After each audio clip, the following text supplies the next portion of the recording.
Noong magsimula akong gumawa sa pagdidilig ng mga baguhan sa iglesia noong 2017, nagmadali akong mag-aral at magkamit ng kaalaman tungkol sa lahat ng nauugnay ng mga katotohanang prinsipyo para maging mahusay ako sa gawain ko sa lalong madaling panahon. Nagsikap ako at nagbayad ng malaking halaga sa tungkulin ko, kaya nagkamit ako ng pagandang mga resulta. Pagkatapos ng humigit kumulang 1 taon, napili akong maglingkod bilang isang leader ng grupo. Sinabi ng lahat ng kapatid na nagkaroon ng mabilis na pagsulong pagkatapos kong maging leader ng grupo. At lumalapit silang lahat sa akin para makipagbahaginan kapag may mga issue sila. Naisip ko, mukha talagang sinasang-ayunan ako ng lahat. Basta't nagpapatuloy akong hangarin ang katotohanan, siguradong magkakaroon ako ng tsansang maitalaga sa mas mataas pang posisyon kalaunan. Talagang hahangaan ako ng mga kapatid kung ganoon. Hindi nagtagal pagkatapos niyon, tinanggal ang superbiso ng aming grupo dahil sa hindi paggawa ng tunay na gawain. Naisip ko, napakaagap ko palagi sa tungkulin ko. Nagawa kong lutasin ang ilang problema at paghihirap ng mga kapatid at naging epektibo ako sa gawain ko. Ngayong leader na ako ng grupo at malapit na kaming pumili ng bagong supervisor, siguradong ako ang pangunahing pipiliin. Isa itong napakagandang pagkakataon para maging angat ako.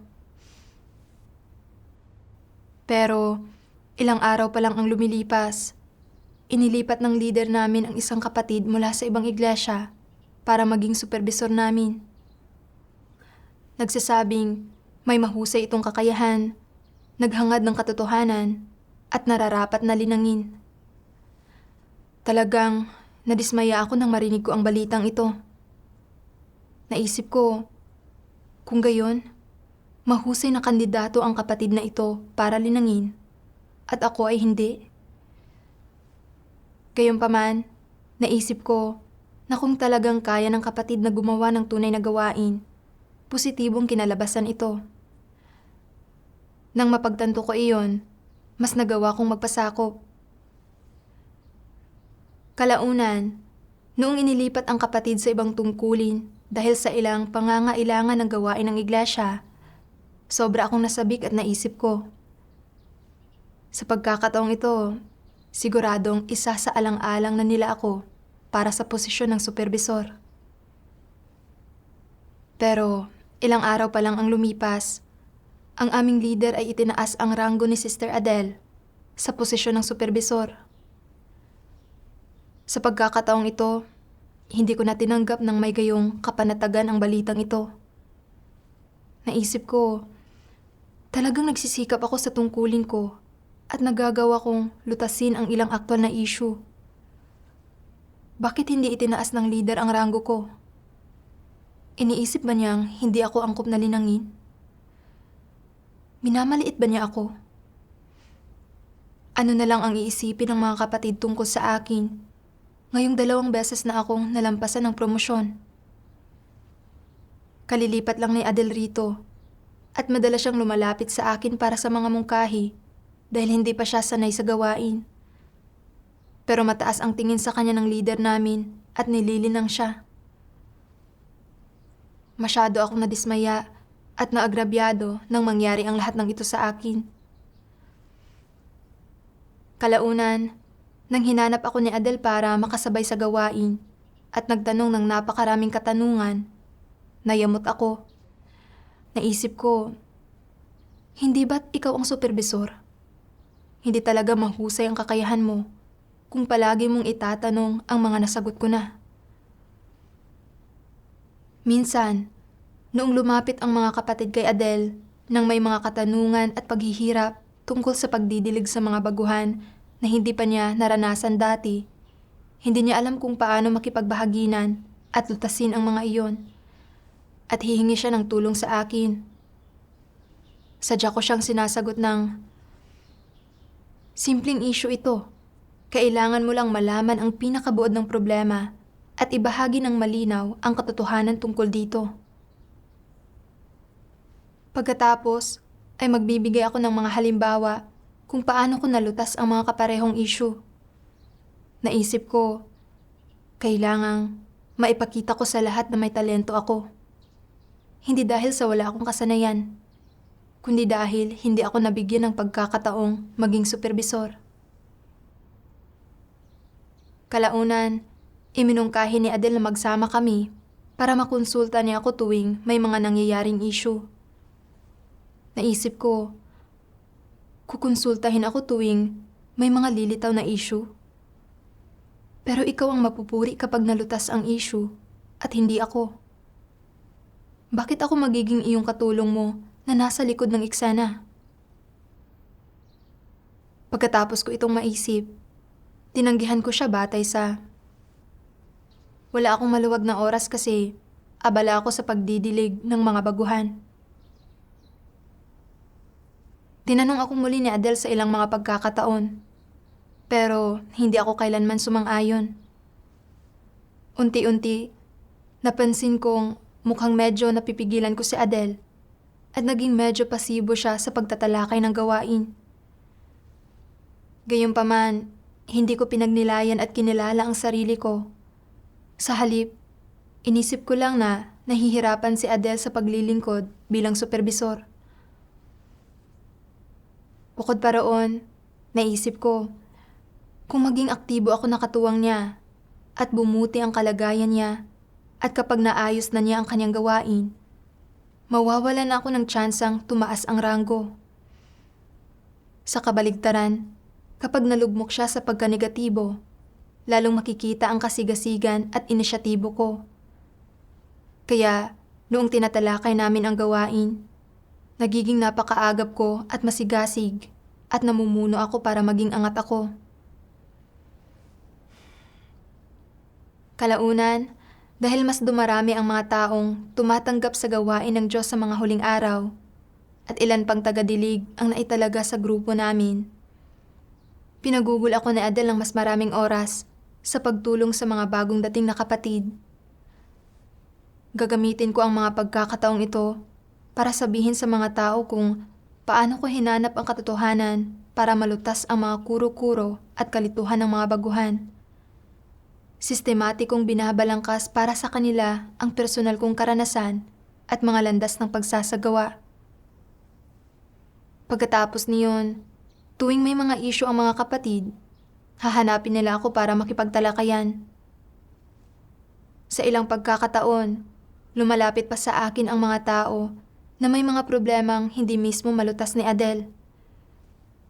Tuwang-tuwa ako sa sarili ko at inisip ko, mukhang umuobra na ang lahat ng gawain ko nitong mga araw na ito at sinasang-ayunan ako ng lahat. Maaaring hindi ako isang supervisor, pero kaya kong pangasiwaan ang marami sa gawain ng isang supervisor.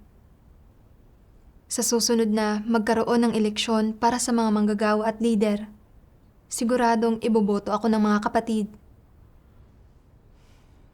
Hindi nagtagal pagkatapos noon, oras na para sa taunang eleksyon. Talagang sabik na sabik ako. Naisip ko, kung mapili ako bilang leader, magkakaroon ako ng kapangyarihan para magpasya sa mga proyekto ng iglesia. Kapag umusad ang gawain sa ilalim ng pangangasiwa ko, siguradong iisipin ng mga kapatid na nararapat ako sa posisyon ko at mas lalo akong rerespetuhin. Pero laking gulat ko nang sabihin na ang mga resulta. Hindi binanggit ang pangalan ko. Namula ako at hiyang-hiya ako. Para dagdagan pa ng insulto ang pinsala, sinabi ng mga kapatid na may mapagmataas akong disposisyon. Madalas na nililimitahan ang mga tao. Hindi inuuna ang buhay pagpasok. Bihirang pagnilayan ang sarili ko. Bihirang maggamit ng kaalaman o matuto ng mga aral mula sa mga bagay. Sa madaling salita, hindi ko hinangad ang katotohanan. Nang marinig ko ang lahat ng iyon, ang sama ng loob ko. Ngayon ay alam na ng mga kapatid na hindi ko hinangad ang katotohanan. Bukod sa nabigo akong gawing natatangi ang sarili ko, ganap ko pang ipinahiya ang sarili ko.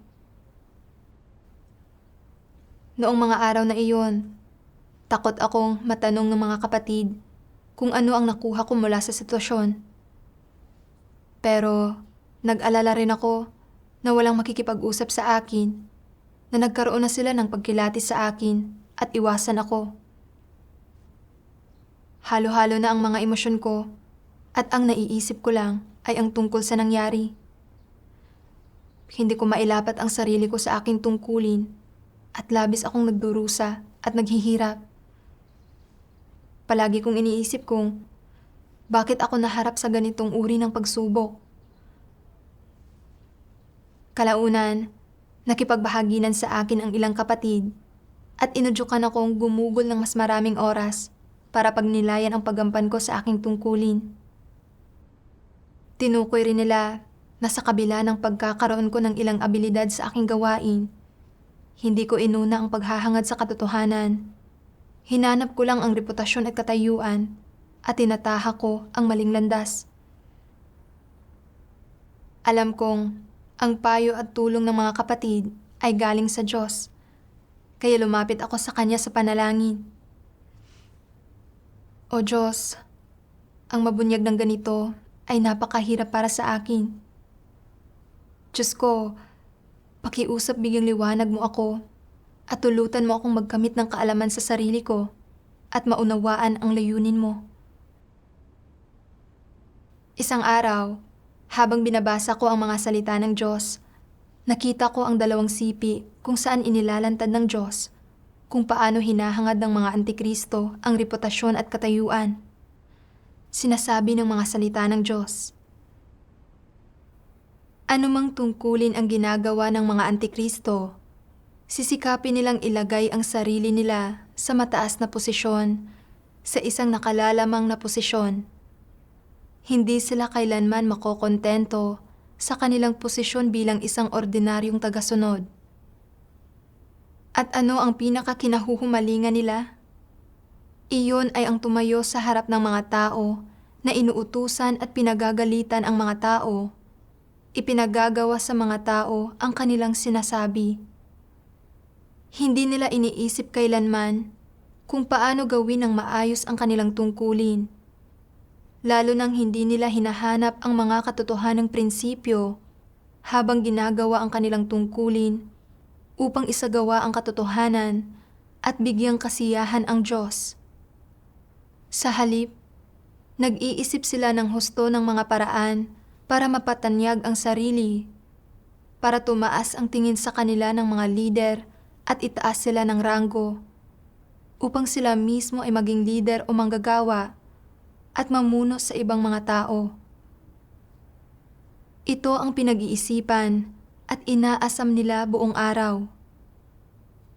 Hindi pumapayag ang mga antikristo na pamunuan ng iba, ni hindi sila pumapayag na maging ordinaryong tagasunod, lalo nang manahimik na lamang habang ginagawa nila ang kanilang tungkulin nang walang nakukuhang atensyon.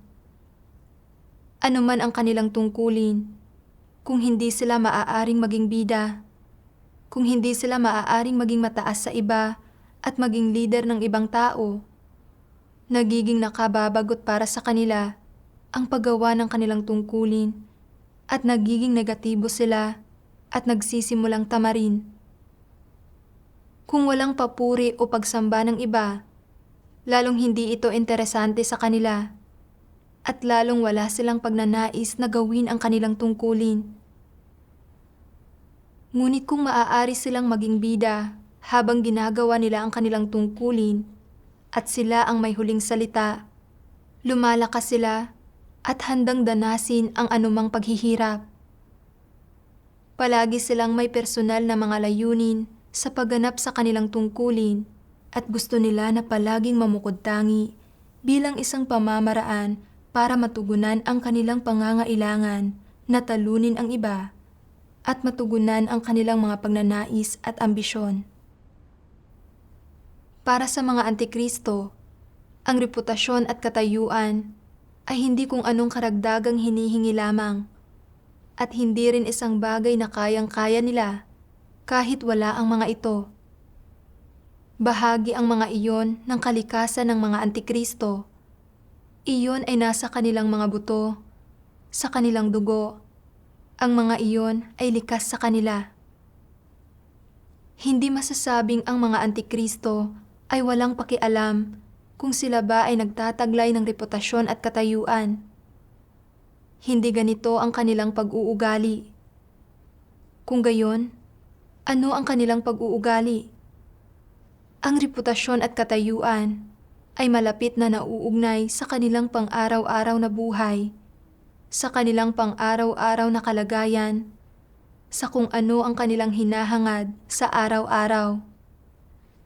At kaya para sa mga antikristo, ang katayuan at reputasyon ang buhay nila.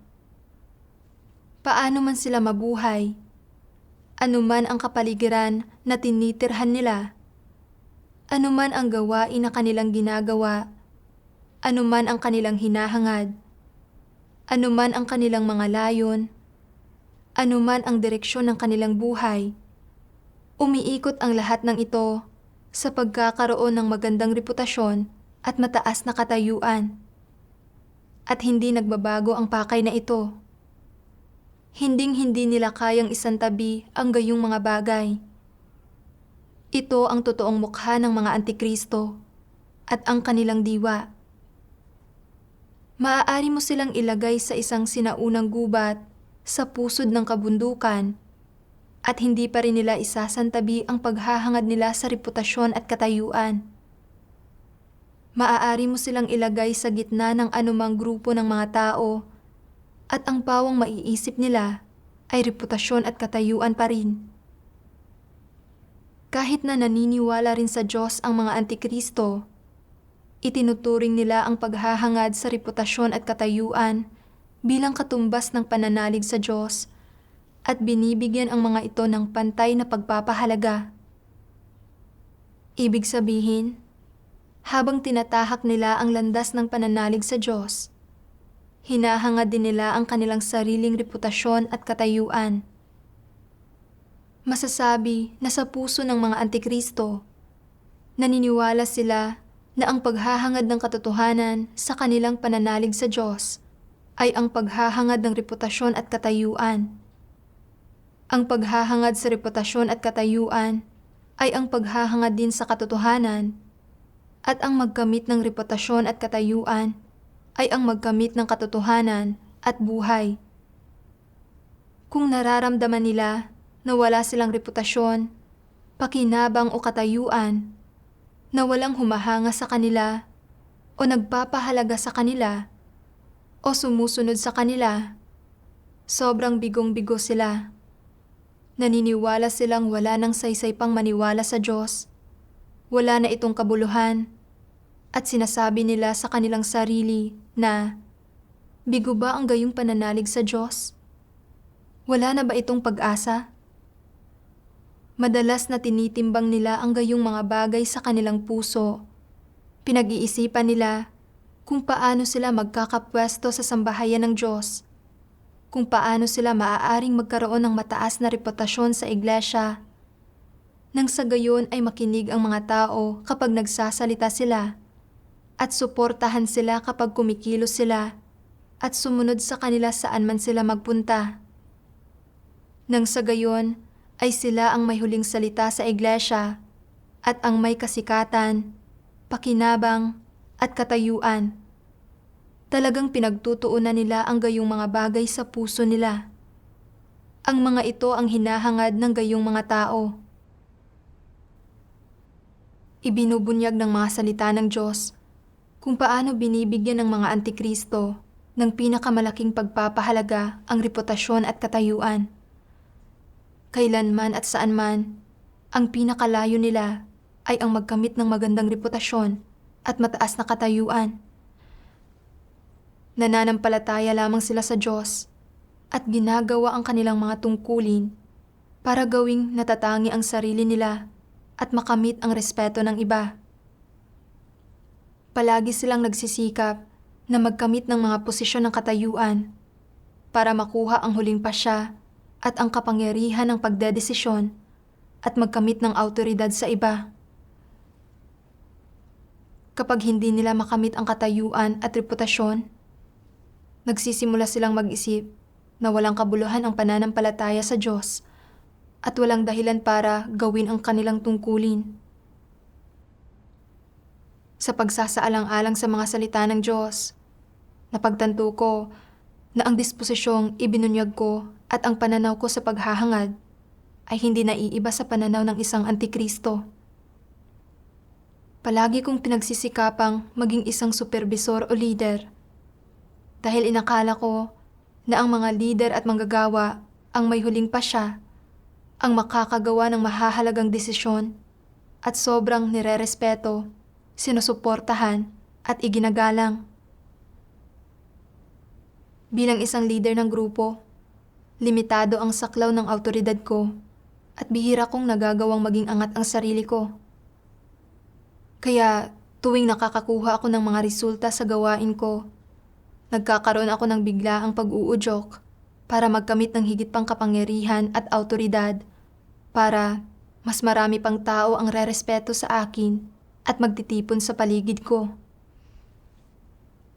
Nang mabalitaan ko na pipili ng bagong supervisor ang iglesia, inasam ko talaga ang eleksyon dahil inakala kong dumating na sa wakas ang pagkakataon kong maging angat. Pero nang biglang inilipat ng leader ang isang supervisor mula sa ibang iglesia, labis akong nadismaya at tumanggi akong tanggapin ang resultang ito. Dahil naniniwala akong ayaw ng leader na bigyan ako ng tsansang magsanay at may kinikimkim siya laban sa akin. Para patunayang mas magaling ako kaysa sa kasalukuyang supervisor, sinadya ko siyang pahirapan at ibinukod ko siya na nagdulot para malimitahan siya. Para masigurong ihahalal ako bilang isang supervisor, ginamit ko ang bawat pagkakataon na tulungan ang mga kapatid upang makapagpakitang gilas at maitatag ang sarili ko para mas maraming tao ang sumang-ayon sa akin at bumoto sa akin sa susunod na eleksyon. Ang hinanap ko lang ay katayuan at reputasyon at ang lahat ng ginawa ko ay pawang para magkamit ng katayuan. Tinataha ko ang landas ng isang antikristo. Nang mapagtanto ko ito, sobra akong nagsisi, kaya nanalangin ako sa Diyos. O Diyos, hindi ko hinangad ang katotohanan sa tungkulin ko.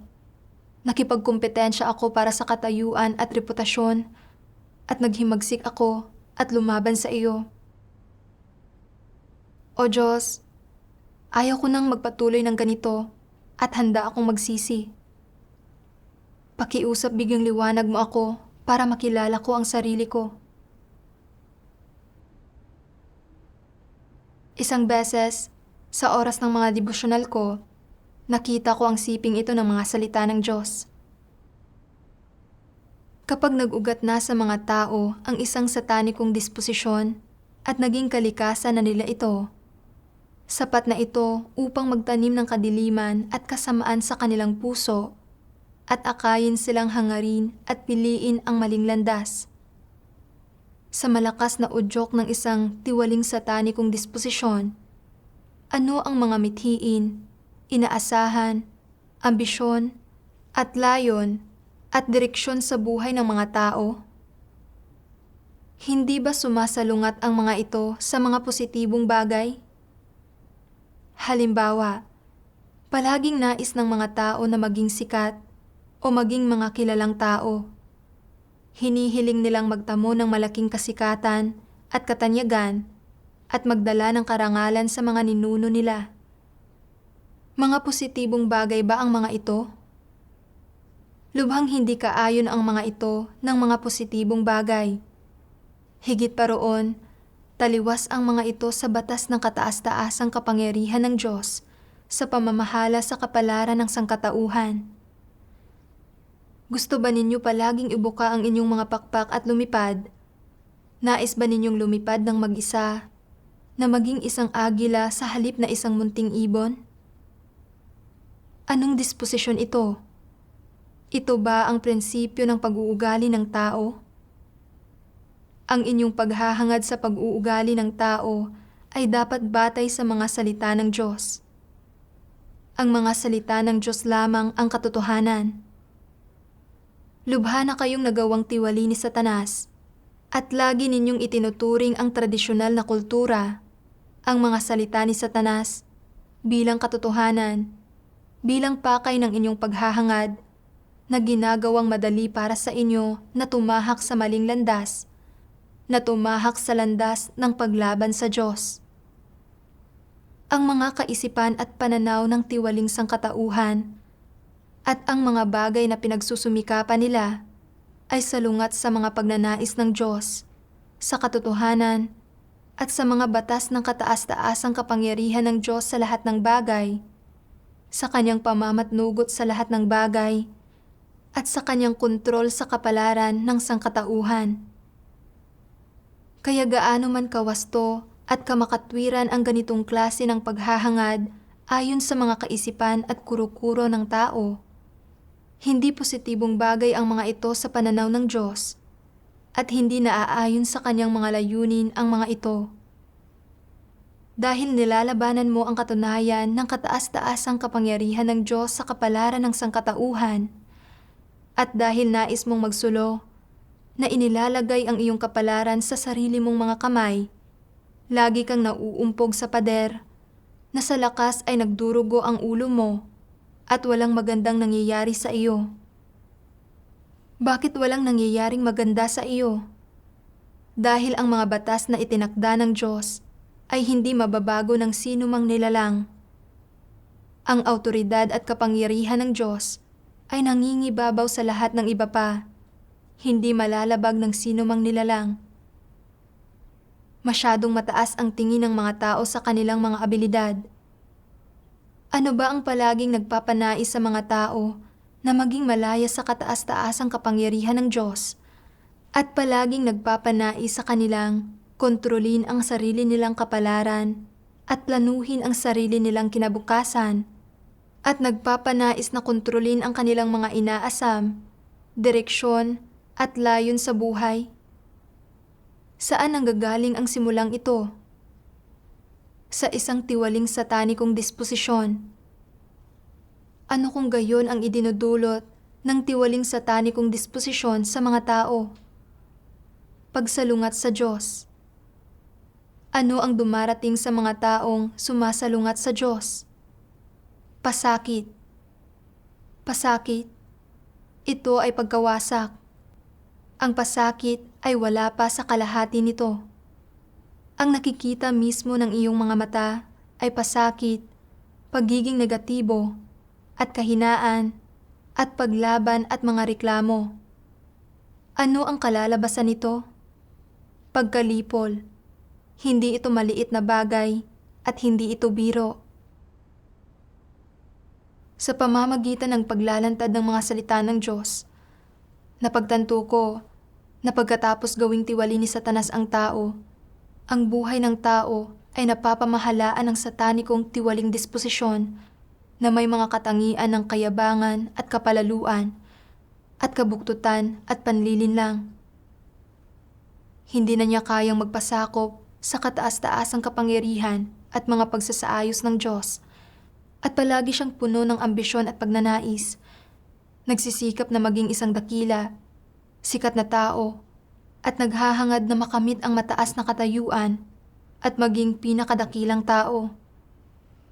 Ang mga satanikong pilosopiya gaya ng nagsusumikap ang tao na umangat, dumadaloy ang tubig pababa, at ang mga sundalong hindi nagsisikap na maging mga general ay masasamang sundalo, ay matagal nang nag-ugat sa puso ko. Nagdudulot sa aking tingnan ang paghahangad ng reputasyon at katayuan bilang isang lehitimong layon. Sa paaralan, nagsikap akong maging estudyanteng may mataas na grado at kapag hindi maganda ang resulta ng mga pagsusulit ko, Nalulungkot ako ng mga ilang araw. Noong nagtrabaho na ako pagkatapos ng pag-aaral, masigasig akong nagtrabaho para maging isa sa pinakamagagaling na empleyado. Magbobolontaryo akong mag-overtime at pipiliin ang pinakamahihirap na trabaho para makuha ang pabor ng amo ko at makuha ang tsansang tumaas ang ranggo. Nang magsimula ako sa pananalig, nanampalataya ako para magkamit ng respeto at suporta ng iba sa pamamagitan ng pagiging isang supervisor o leader sa iglesia. Kaya nagsikap akong magkamit ng mataas na katayuan. Lalo na noong maging leader ako ng grupo at nagkamit ng pagsang-ayon ng mga kapatid, lalong tumindi ang ambisyon at pagnanais ko. Lalo akong naging mayabang. Iniisip na may kapital ako at mga kwalifikasyon para tumaas ang ranggo bilang isang supervisor o maski isang leader. Nang itinaas ng leader ang ranggo ni Adele imbis na ang sa akin, naging mapanlaban ako at sumama ang loob ko at ayaw kong suportahan at makipagtulungan sa kanya sa gawain namin. Sinusubukan ko palaging makipagkumpetensya sa kanya. Madalas kong sunggaban ang mga pagkakataong magpakitang gilas kung paano ko nagagawang lutasin ang mga issue. Sa isang banda, gusto kong ipaisip kay Adele na hindi ko siya kapantay. Sa isa pang banda, sinusubukan kong ipakita sa mga kapatid na mas may talento ako kaysa sa kanya. Sa ganitong paraan, umasa akong lalapitan ako ng lahat kapag may mga issue sila at ako ang unang maiisip nila kapag nagdaos na ng isa pang eleksyon. Itinuring ko ang katayuan na mas mahalaga kaysa sa ano paman at hindi ko kailanman pinagnilayan ang sarili ko kahit na naharap ako sa paulit-ulit na kabiguan. Bukod pa roon, masama ang loob ko at galit ako. Iniisip ko na may kapital ako dahil kaya kong gampanan ng maayos ang ilang gawain at dapat na gawin akong leader ng iba. Napakayabang ko at walang kahihiyan. Sa pagninilay ko rito, napagtanto ko na nanampalataya lang ako sa Diyos para hanapin ang katayuan. Hindi ko inuna ang paghahangad sa katotohanan at mayroong napakakakaunting katotohanang realidad. Dahil doon, hindi ko talaga kayang gumawa ng anumang mahalagang gawain na dapat gampanan ng mga leader at manggagawa. Mayroon din akong mababang pagkatao na dahilan kaya lalong hindi ako kwalipikadong maging isang leader. Kung nahalal ako bilang leader, mapipinsala nito ang mga kapatid, pati na rin ang iglesia. Pagkatapos niyon, nabasa ko ang 2 pang sipi ng mga salita ng Diyos na tumulong sa akin na mas maunawaan ang kalikasan at mga kahihinatnan ng paghahangad sa reputasyon at katayuan. Sinasabi ng mga salita ng Diyos, kung sabihin ng isang tao na mahal niya ang katotohanan at hinahangad niya ang katotohanan, subalit sa diwa, ang layong hinahangad niya ay gawing tanyag ang sarili, magpakitang gilas, gawing mataas ang tingin ng mga tao sa kanya, makamit ang kanyang sariling mga interes, at ang pagganap ng kanyang tungkulin ay hindi upang magpasakop o bigyang kaluguran ang Diyos, at sa halip ay upang magtamo ng kasikatan, pakinabang at katayuan, kung gayon ay hindi lehitimo ang kanyang paghahangad. At kung ganoon ang kaso, pagdating sa gawain ng iglesia, balakid ba ang kanilang mga kilos o nakakatulong ba ang mga ito upang maisulong iyon? Malinaw na balakid ang mga ito. Hindi napapasulong ng mga ito ang gawain ng iglesia. Ang ilang tao ay nagkukunwaring gumagawa ng gawain ng iglesia, subalit naghahangad naman ng sarili nilang kasikatan, pakinabang at katayuan, nagpapatakbo ng sarili nilang operasyon, bumubuo ng sarili nilang maliit na grupo, ng sarili nilang munting kaharian. Ginagawa ba ng ganitong uri ng tao ang kanyang tungkulin? Lahat ng gawaing ginagawa nila, sa esensya, ay nakakagambala, nakakagulo, at nakakapinsala sa gawain ng iglesia. Ano ang kahihinatnan ng paghahangad nila ng kasikatan, pakinabang, at katayuan? Una, naaapektuhan nito kung paano kinakain at iniinom ng mga taong hinirang ng Diyos ang salita ng Diyos ng normal at paano nila nauunawaan ang katotohanan. Hinahadlangan nito ang pagpasok nila sa buhay.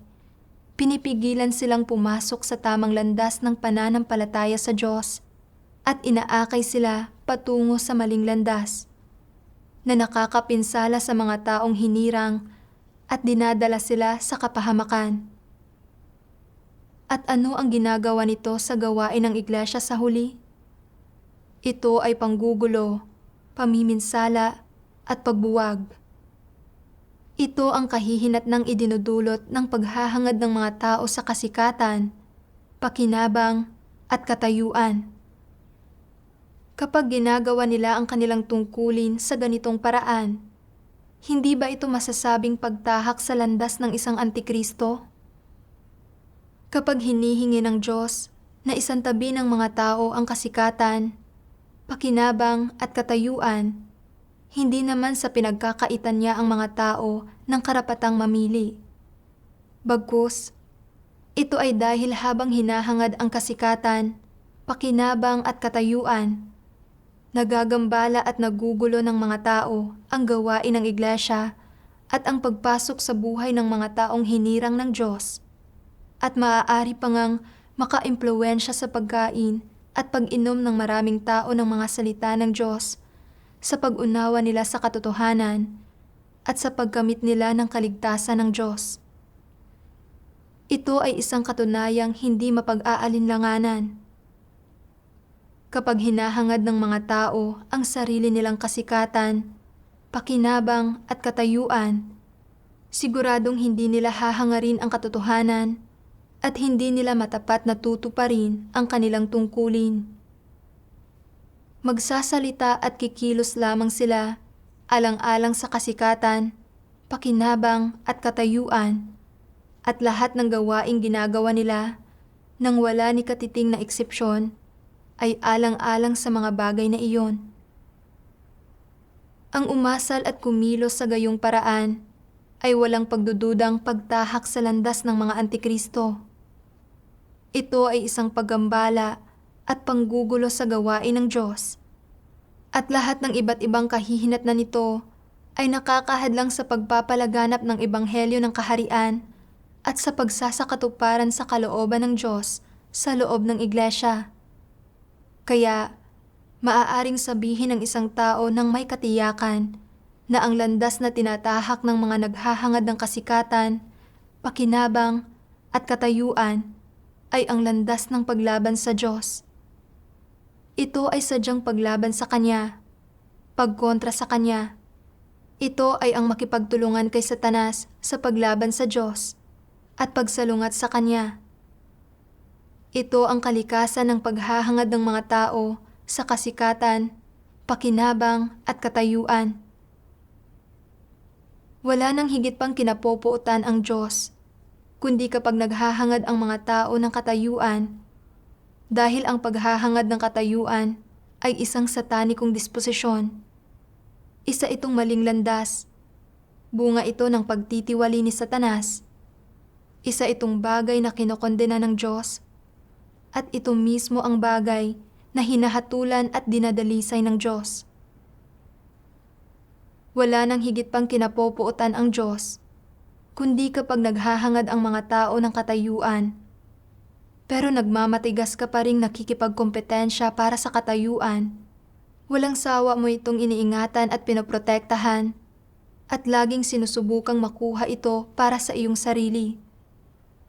At sa kalikasan, hindi ba't ang lahat ng ito ay pagkontra sa Diyos? Hindi niloob ng Diyos ang katayuan para sa mga tao. Ipinagkakaloob ng Diyos sa mga tao ang katotohanan, ang daan at ang buhay. At sa huli, ay ginagawa silang isang katanggap-tanggap na nilikha, isang maliit at hamak na nilikha.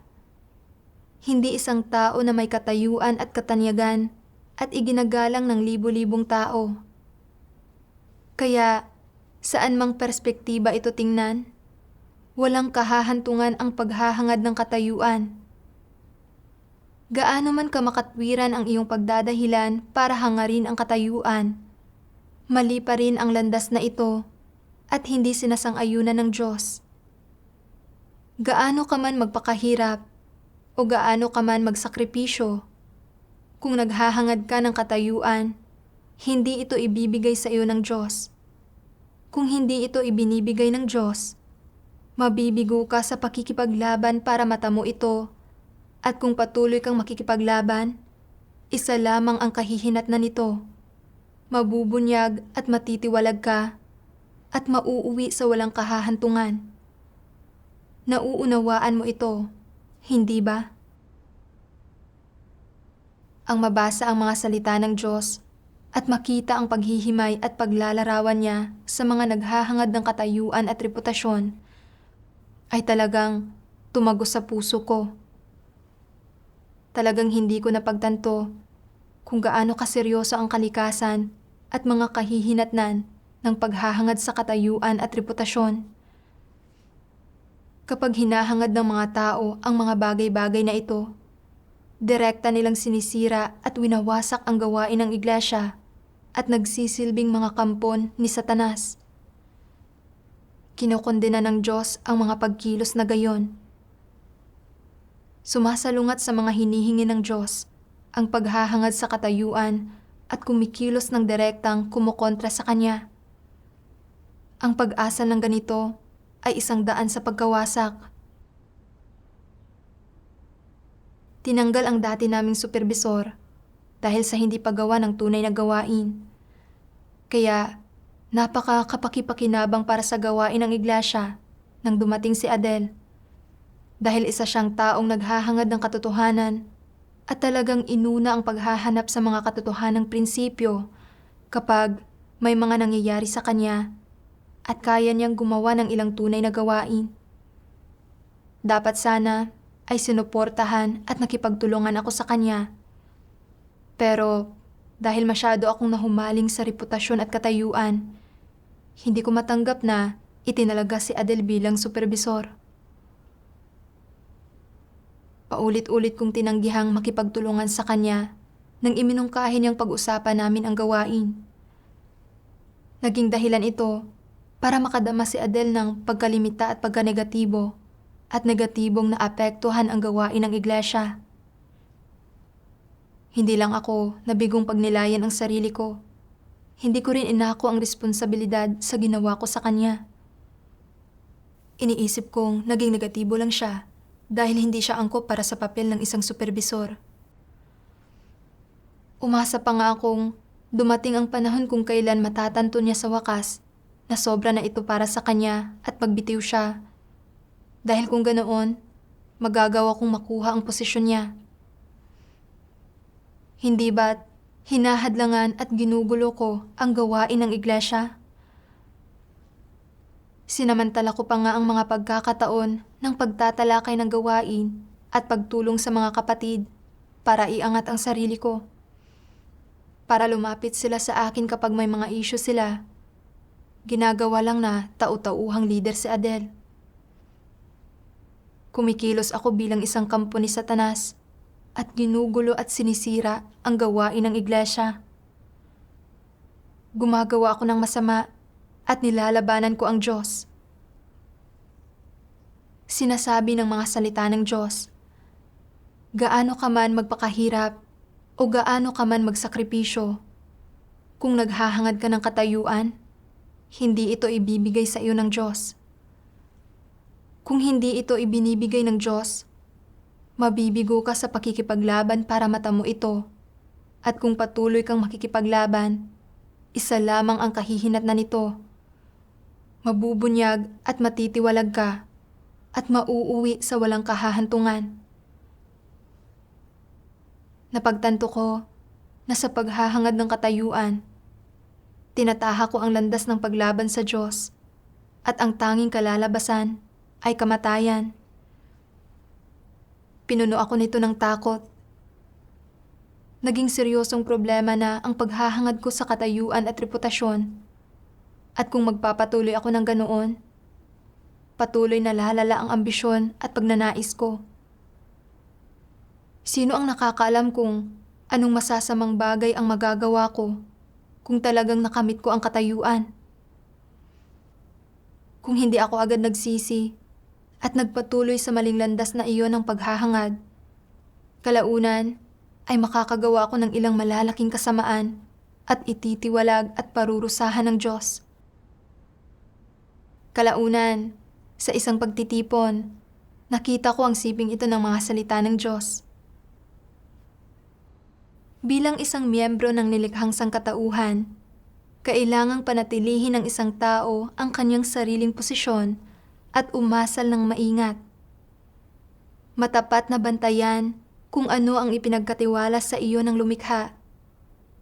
Huwag kumilos ng wala sa lugar o gawin ang mga bagay-bagay na labas sa saklaw ng iyong kakayahan o nakasuklam-suklam sa Diyos. Huwag subukang maging isang dakilang tao, isang Superman, o isang ingranding individual, at huwag hangarin na maging Diyos. Ito ang hindi dapat nasain ng tao. Katawa-tawa ang paghahangad na maging dakila o Superman.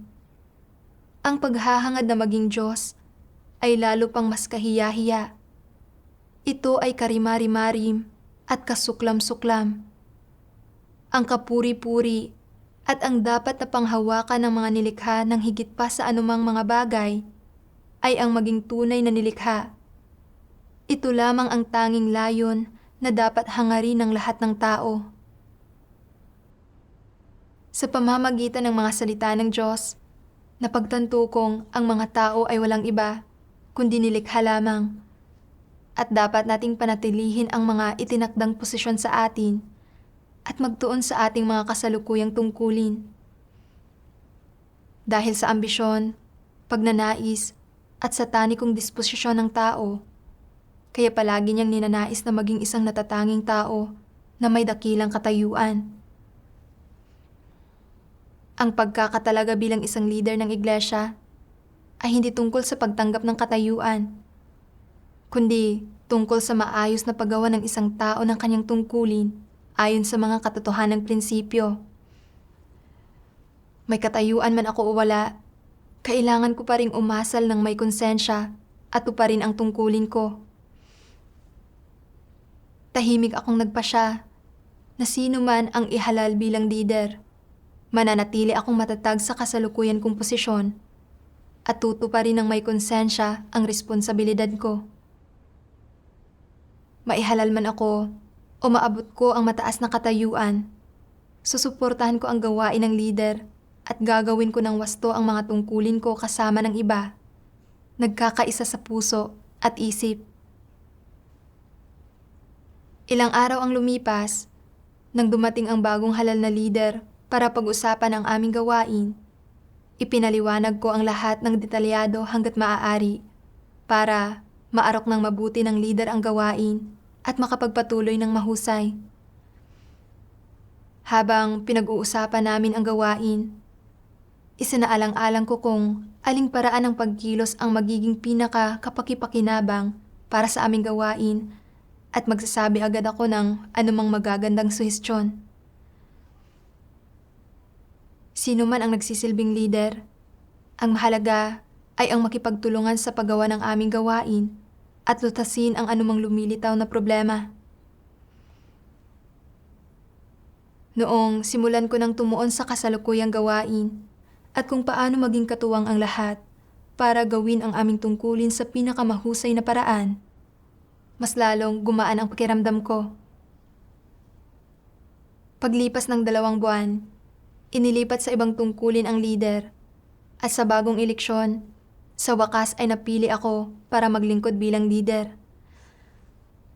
Sinabi ng kapatid sa akin, ang totoo, kahit noon pa, ay isa ka ng talentadong manggagawa at naging responsable ka sa tungkulin mo. Dati nga lang ay hindi mo hinahangad ang katotohanan, kaya hindi kami nangahas na iboto ka. Ngayon, pagkatapos mong maranasan ang paghatol at paglalantad ng mga salita ng Diyos, nakita namin kung paano ka nagkaroon ng kamalayan sa tiwaling disposisyon mo. Nagkaroon ng ilang pagbabago, naging mas matatag at kalmado sa mga pagsasalita at pagkilos mo, at nagbahagi ng mas malalim at praktikal na mga kaisipan sa iyong pagbabahaginan sa mga pagtitipon. Kahit na pagkatapos mong magkaroon ng ganitong kaunting pagbabago, kita ng lahat ang kaibahan, kaya binoto ka namin. Pagkatapos kong marinig ang mababait na salita ng kapatid, sobra akong nagpasalamat sa Diyos. Ang paghatol at paglalantad ng mga salita ng Diyos ang tumulong sa akin na matanto ang tunay kong tayog, katayuan, at pagkakakilanlan. Isa lamang akong nilalang na malalim na ginawang tiwali ni Satanas at walang anumang katotohanang realidad. Kahit na may talento at kakayahan ako, hindi ako mas magaling kaysa sa ibang kapatid. Unti-unti, humina na ang ambisyon at pagnanais ko para sa katayuan at nagsimula akong umasal ng mas mapagkumbaba. Hindi ako nalulugod sa kasiyahan sa sarili matapos akong mapili bilang leader. Sa halip, nadama ko ang bigat ng tungkulin ko at ang pagpapahalaga sa responsibilidad. Lahat ay dahil sa pagliligtas ng Diyos, kaya nagawa kong magkaroon ng maliit na pagbabagong ito. Salamat sa makapangyarihang Diyos.